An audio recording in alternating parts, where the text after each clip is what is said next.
¿Cómo están? Buenas tardes con todos. Gracias por estar conectados el día de hoy. Bueno, un tema, gracias Cecilia por la presentación.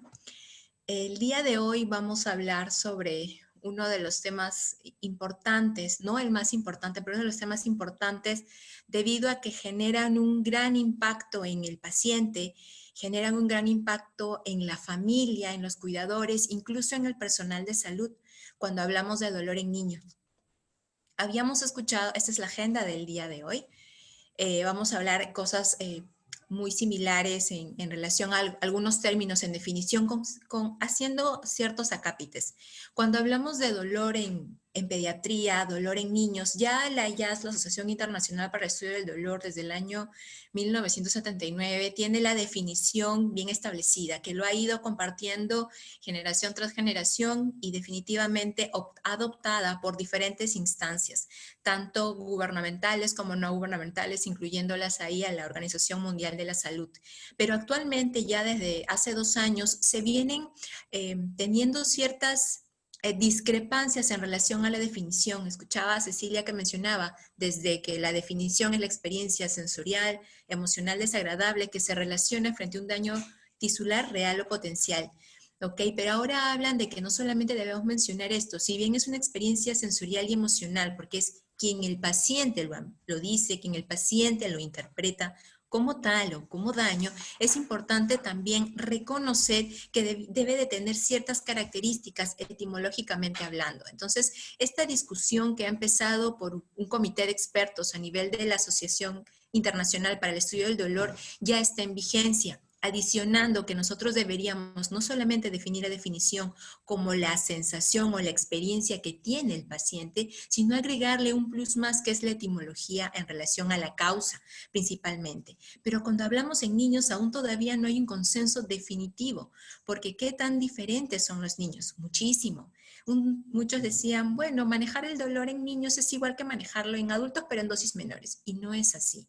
Cada niño tiene un comportamiento diferente, tiene una respuesta diferente, una farmacocinética varía en los niños menores de 6 años cuando hablamos de opioides principalmente. El niño, un niño lactante, un niño en etapa preescolar, en escolar y un adolescente, definitivamente que la capacidad de comunicación es completamente distinta.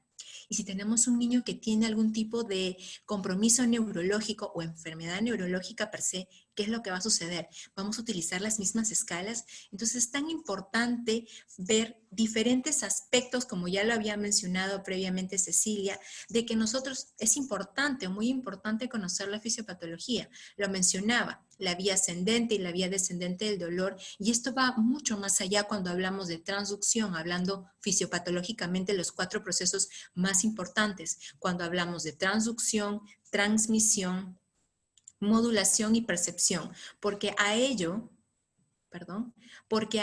va a estar asociado a que la transducción es frente a qué tipo de estímulos nocivos yo me estoy enfrentando. Es un estímulo de que tengo una cirugía, es por un tumor, es una compresión, es porque me están dando un tratamiento que está lesionando las mitocondrias a nivel de mis células nerviosas y esto hace que se empiecen a lesionar y lastimar más. Una transmisión que se va a ir transmitiendo, Claro, el bien. recorrido va a ir el recorrido desde la periferia hacia el asta posterior de la médula, donde va a haber una liberación de neurotransmisores, tanto excitatorios principalmente, donde acá tiene mucho que ver la sustancia P y el glutamato, donde va a activarse hacia nivel central mediante los 3 haces de dolor espinotalámico, espinomesencefálico y espinomedular, en la cual esta modulación va a ir a activarse en diferentes zonas del cerebro para que posteriormente me vaya a dar esa experiencia dolorosa de donde el cerebro me va a integrar y a la vez va a activar la vía inhibitoria del dolor. Entonces, si seguimos una secuencia de estímulos nocivos, vamos a seguir una secuencia de transmisión dolorosa, de percepción del dolor, para que esto se transforme en una experiencia per se, esto genera y tiene a entender diferentes dimensiones que van a estar afectadas y van a estar influenciadas principalmente por el nivel cognitivo, por el nivel afectivo y obviamente por el nivel conductual del niño. Acá ya estamos hablando del niño y esto va a estar influenciada por muchos factores relacionados a su entorno principalmente. El niño, recordemos que no es uno solo. Existen muchos estudios, principalmente este que es del año 2015, en la cual Wolf nos menciona, hizo un estudio y solamente comparó prevalencia de síntomas en los niños que se encuentran con enfermedades avanzadas oncológicas.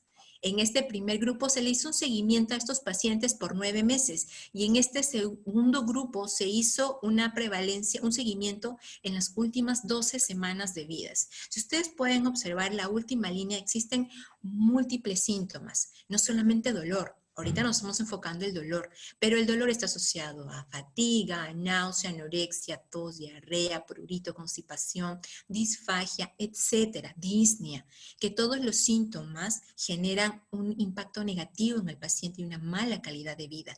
El hecho que el paciente tenga una enfermedad oncológica, ya sea al inicio, ya sea al momento de diagnóstico, o sea al final de enfermedad o por tratamientos, es importante dar un tratamiento adecuado analgésico cuando hablamos de pacientes oncológicos, ya que la prevalencia, si hacemos una comparación, este de acá es de niños que se hizo un cuestionario, mediante el PEDIQ, que es un cuestionario electrónico, en esta mencionó que la prevalencia en estos niños que se hizo seguimiento de 9 meses de enfermedad tuvo una prevalencia del dolor que se acercaba al 40%.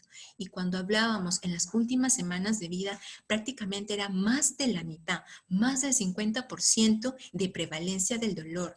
¿Qué nos dice eso? Que el paciente que no estaba bien manejado, el hecho de decir, bueno, ya es final de vida, ya bueno, le tiene que doler. Eso no es permisible. Actualmente ya mencionamos al dolor como un derecho humano. El manejo adecuado del dolor es un derecho humano. Por lo tanto, el tratamiento que se tiene que enfocar no es solamente dando un analgésico como lo vamos a ver ahora, sino es un tratamiento, a eso le llamamos un tratamiento multimodal, porque van a intervenir varios mecanismos, ya sean farmacológicos y no farmacológicos, en las cuales van a mejorar el dolor. Es ahí del nuevo, de esta nueva definición cuando hablamos de analgesia multimodal. Y eso no solamente lo hablamos en la parte de pediatría. Una de las causas importantes que también ya lo han mencionado son las causas.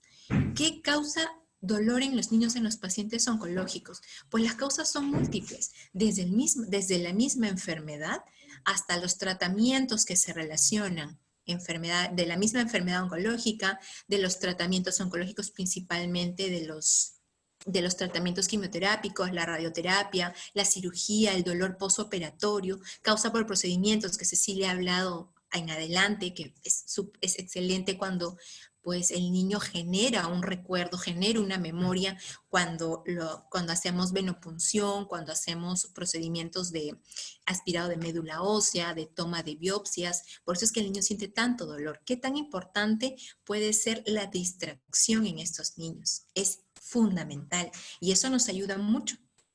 Y obviamente otras causas que no necesariamente están relacionadas al cáncer. Entonces, el enfoque, como ustedes pueden ver, es un enfoque multidimensional. Hablaron de que el tiempo, el dolor es importante clasificarlo en tiempo, es importante clasificar según su causa fisiopatológica y obviamente si es causa oncológica o no oncológica.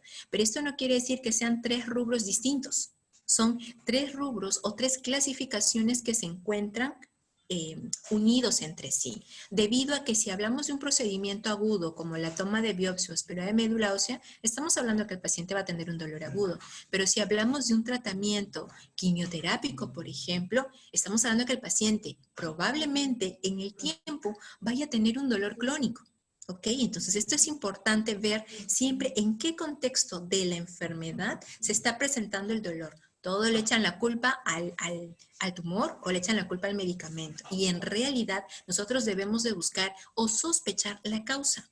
Porque si nosotros sabemos, ok, hablamos de un dolor nociceptivo, ok, hablamos de un dolor neuropático, yo voy a estar inclinado a escoger mejor qué tipo de fármaco va mejor con este paciente, incluyendo si es que el paciente tiene algún daño de órgano blanco, si tiene insuficiencia renal, si es un paciente con insuficiencia hepática o es un niño menor de 6 meses. Y es tan importante conocer los diferentes tipos o las diferentes clasificaciones, pero eso no quiere decir que estén separados, sino están de una manera integrada. Se ha observado en diferentes estudios que en niños pequeños es poco probable que reciban una analgesia adecuada. Y esto principalmente se da porque no ha habido una adecuada evaluación, porque muchas veces la mamá reporta, está mi niño tranquilo mientras no se mueva, pero ni bien lo mueva, grita. ¿Estamos hablando de control adecuado del dolor? ¿Qué está sucediendo?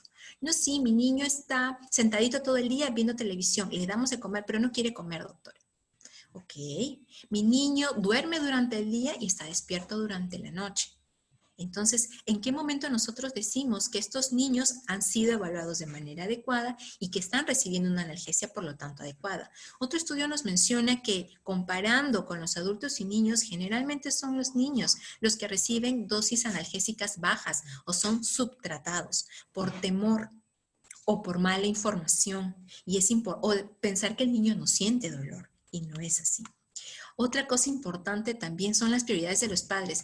¿Qué es lo más importante? Si bien una de las cosas importantes para los padres es saber el diagnóstico cuando sus niños están hospitalizados, cómo va en el tratamiento, pues un segundo plano son los síntomas. Muchas veces que el paciente llega a ver, que el padre llega a ver o llega a interpretar de su niño pequeño. Entonces, no es una prioridad tan alta para el padre. Entonces, la información que se le da no solamente debería ser a todo el personal de salud, sino también a los padres de una adecuada información de todos los procesos en un niño que se pueden presentar durante una enfermedad oncológica, durante los tratamientos oncológicos y obviamente al final de vida. Eso quiere decir que la analgesia no solamente se da al final, sino se da durante la enfermedad, en el momento establecido y en el momento que el paciente lo necesita.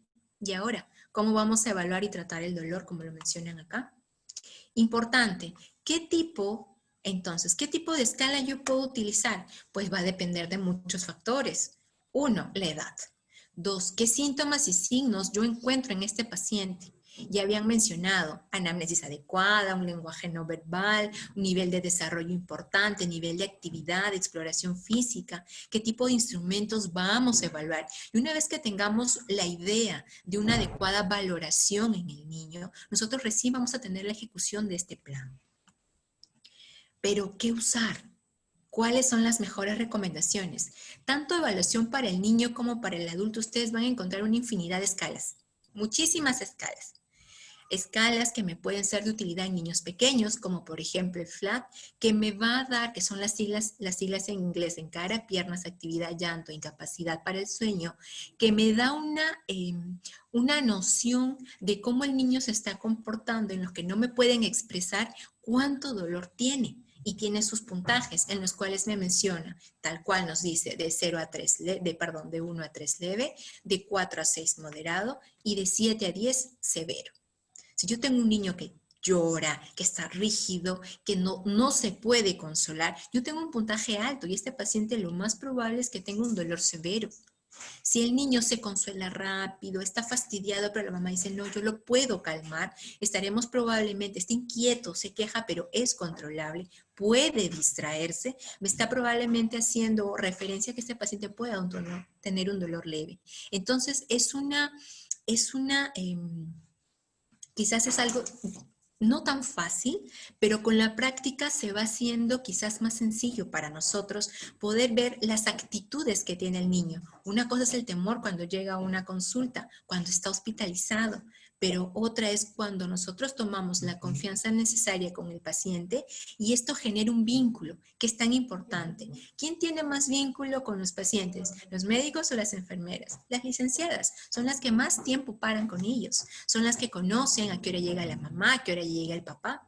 Eso no desamerita que los médicos no debamos hacer lo mismo. Es muy importante el tipo de empatía que tengamos nosotros con el paciente. No solamente qué tan importante pueda ser de utilidad una escala, sino qué tanto yo la pueda aplicar. Tiene una buena sensibilidad y me ayuda mucho en los niños que son pequeños. El autorreporte es mucho más sencillo en los niños mayores de 4 a 7 años, porque ellos me dicen cuánto le duele, poquito, más o menos, mucho.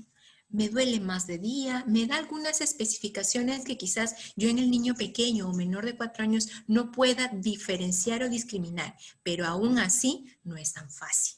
Y en el adolescente, ¿cómo nosotros En el adolescente le decimos al que no quiere saber nada, al que no le interesa, pues, ¿para qué estoy acá, en el hospital? Ya sé, etcétera. La actitud que pueda tener el adolescente frente a nosotros. Entonces, también es muy importante la confianza que nosotros podamos tener para que en realidad nosotros podamos tener una adecuada evaluación al momento de evaluar el dolor.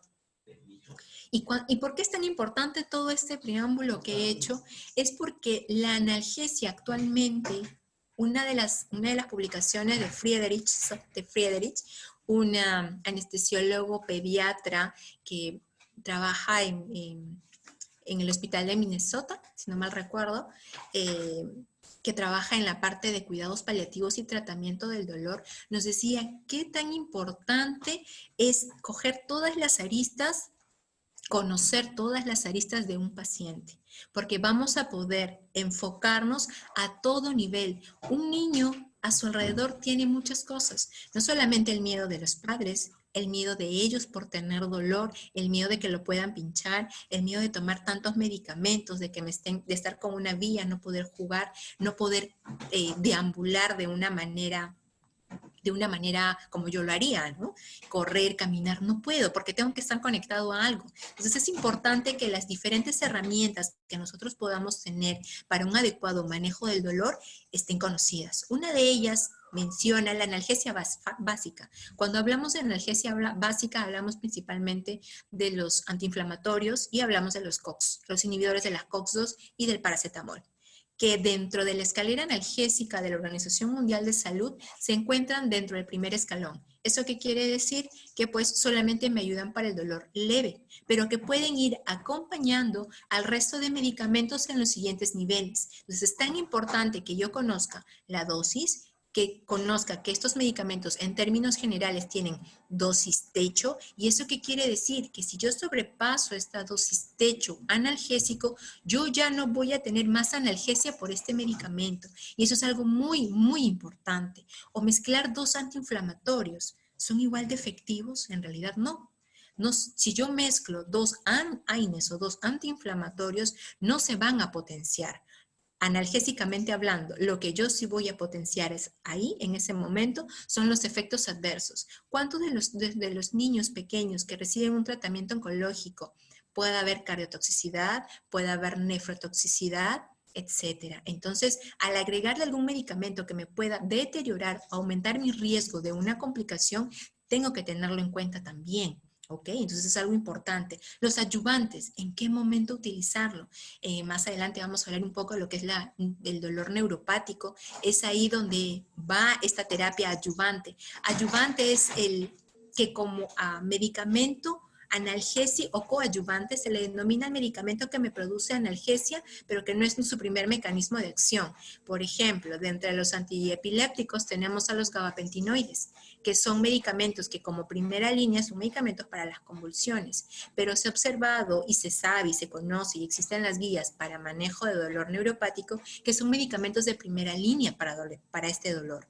Amitriptilina o antidepresivos tricíclicos igual. De un inicio no se usaron como medicamentos para dolor neuropático, pero se fue viendo que en el tiempo son muy útiles. La ketamina como bloqueadores del NMDA, metadona, etcétera, o bloqueadores de los canales de calcio como la lidocaína. Pero acá hablamos solamente de un tratamiento farmacológico, y si hablamos de rehabilitación, ¿qué tan importante? Por ejemplo, es un niño posoperado, un niño con amputación, un niño que necesita un tipo de rehabilitación, terapia física, terapia ocupacional, dependiendo de la necesidad de poder integrarse de manera paulativa a sus actividades, es muy importante. Si volvemos a la parte de opioides, tenemos opioides muchos, pero ¿cuáles son los adecuados por niño? Me voy a detener un poquito acá cuando hablamos de tramadol. Si bien la OMS, la guía de dolor del 2012, que bueno, tiene que ser renovada, no menciona tramadol como opioide débil. Entonces ha habido muchos cuestionamientos, como opioide débil para manejo de dolor oncológico.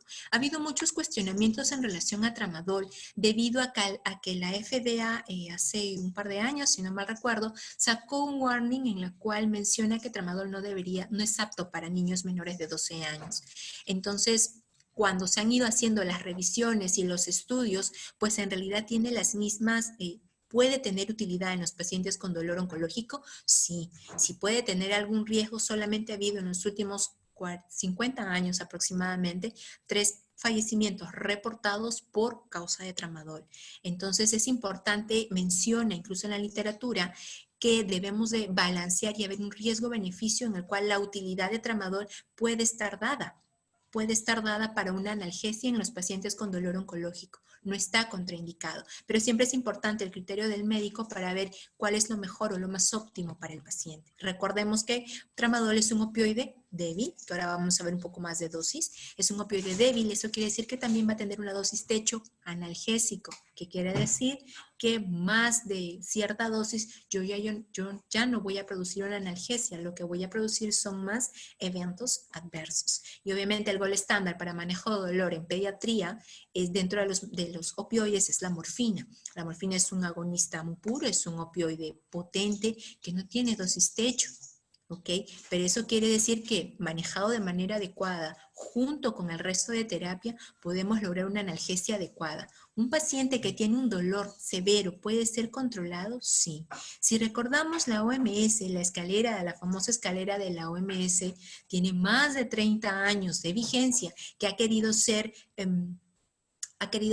cambiada, modelada, etcétera, como ustedes le quieran llamar, para decir, bueno, ¿sirve? Sí, aún sigue sirviendo, pero es importante recordar que la escalera analgésica me ayuda aproximadamente a controlar a los pacientes oncológicos en un 85, casi 90%. Eso quiere decir que de todas maneras hay un grupo entre el 10 y el 15% donde el dolor es definitivamente un manejo de difícil tratamiento. Entonces es importante tener esas recomendaciones. Pero algo importante, o los 4 puntos de la OMS que más adelante les voy a mencionar, los principios básicos, eso sí hay que tener en cuenta. La terapia psicológica, terapia cognitivo-conductual, que también es muy importante, dependiendo del enfoque que nosotros tengamos. El niño no va solo. El niño, recordemos que siempre va con la familia. El niño, cuando manejamos a los pacientes pediátricos, cuando se manejan a los pacientes pediátricos, estos no se manejan solos, pues siempre va acompañado de la familia, especialmente de la madre en el caso, o del cuidador principal, como lo podamos llamar.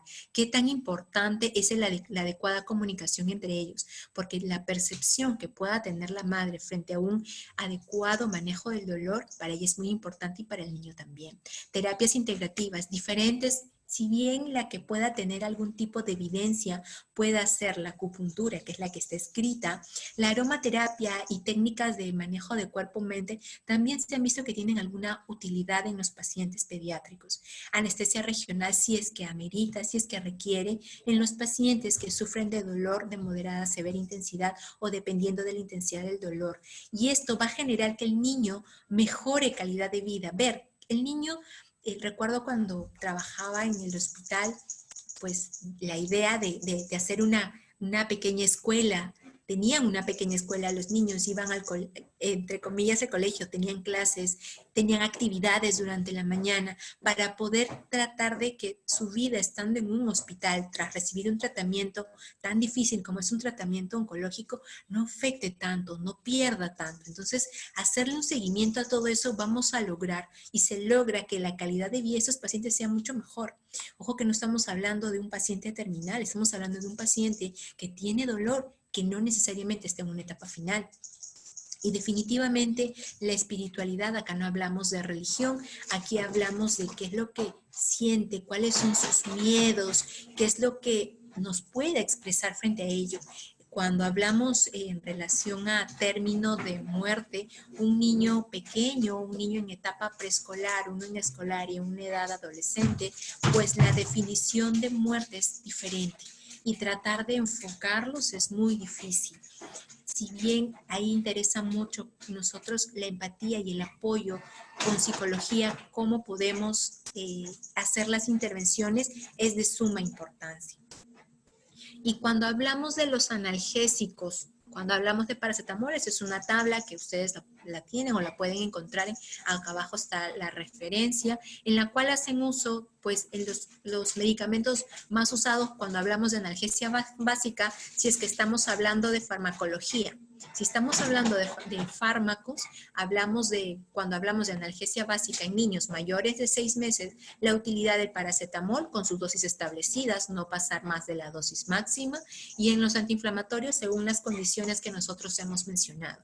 Cuando hablamos de antiinflamatorios, solo voy a hacer hincapié en el ketorolaco. Si bien está recomendado como analgesia, acá lo menciona no mayor de 5 días. La FDA menciona que por vía parenteral no se debería dar más de 3 días debido a que el riesgo a nivel gastrointestinal es bastante alto de complicaciones como la hemorragia. Entonces es muy importante, si bien son buenos medicamentos, son indicados por corto tiempo, nos pueden ayudar al paciente a mejorar el dolor definitivamente. Entonces es importante ver todas esas consideraciones. Y cuando hablamos de opioide, ya había mencionado que la morfina pues sigue siendo el gold estándar frente al resto de medicamentos, pero eso no quiere decir que sea el único, ya que existen otros medicamentos como fentanilo, que lo tenemos acá, hidromorfona, que no tenemos, y oxicodona, que pueden ser de utilidad en los pacientes con manejo.